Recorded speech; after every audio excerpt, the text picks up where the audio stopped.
As the sun set on April 10th, then Prime Minister Hubert Ingraham dissolved Parliament and set May 7, 2012, as the date for the general elections here in the Commonwealth of the Bahamas. On May 8th, as the sun rose, the Bahamian people had elected a new Prime Minister, Perry Gladstone Christie. The significance of the number 40 in the Holy Scriptures generally symbolized that the testing has come to an end. After 40 years of testing, the resiliency, commitment to service, and loyalty to their God, the Bahamas testing was complete.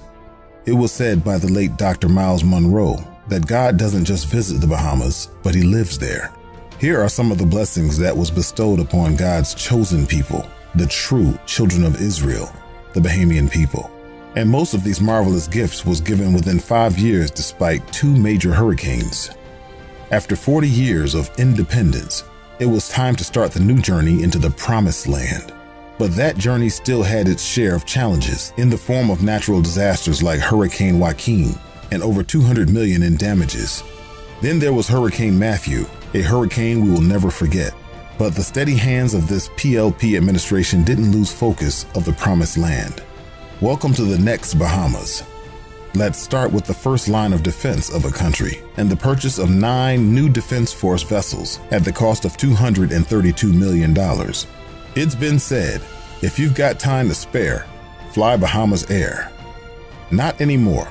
With just over $100 million that was invested for the purchase of 5 ATR 600 model aircraft for the country's national airline, Bahamas Air. Now it's safe to say, have no fear, Bahamas Air is here. As hurricanes now have had their way with the Caribbean, the Bahamas should have its own radar. With some $20 million contracted for 4 new radars, it will take 2 years for all 4 radars to be in place and fully functional, strategically located in New Providence, Abaco, Long Island, and Mayaguana. And in the Civil Aviation Department, and almost $22 million on the new radar system in the Department of Meteorology. Now, not only is Bahamas ready for the next hurricane, but ready to take control of its own airspace. 30 new patrol cars for the Royal Bahamas Police Force at a cost of just over $750,000. Those issues that were hard are made to look easy by this Perry Christie administration in just 5 years. Like feeding yourself as a nation, here come a turn in the right direction.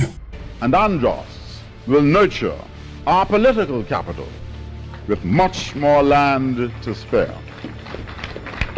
The Bahamas Agriculture and Marine Science Institute, BAMSI, is revolutionizing the agricultural and marine sectors in the Bahamas.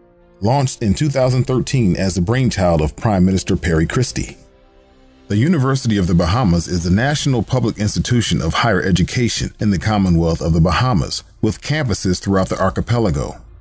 The College of the Bahamas has over 6,000 students and 12,000 alumni. It is one of the largest employers in the Bahamas, employing 700 faculty and staff. 76% of the over 300 faculty, 261 full-time and 96 part-time, are Bahamian. Satellite campuses serve students throughout the archipelago, in Abaco, in Andros, Exuma, and San Salvador. The college has also opened an agricultural location in Andros, BAMSI. Some say taking the Bahamas to the world is just a cliche, but not to this PLP administration. Just like how the focus was on education, the focus was on sports. From the NBA, NCAA, beach soccer, track and field, the PGA, and my favorite, the NFL.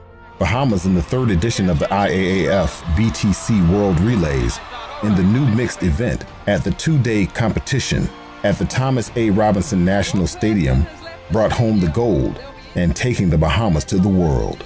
The Bahamas has a population of 400,000 citizens, and over 200,000 of them, of God's chosen people, have no health insurance.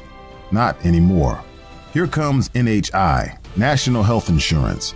This Perry Christie-led administration's philosophy is, all men are created equal, and you should not die because you are poor, because it is on these principles that the Progressive Liberal Party was founded. All throughout the Commonwealth of the Bahamas, from industry to investments from Inagua in the south to Bimini in the north, there has been a step in the right direction. In just 5 short years, the Bahamas is well on its way into the Promised Land.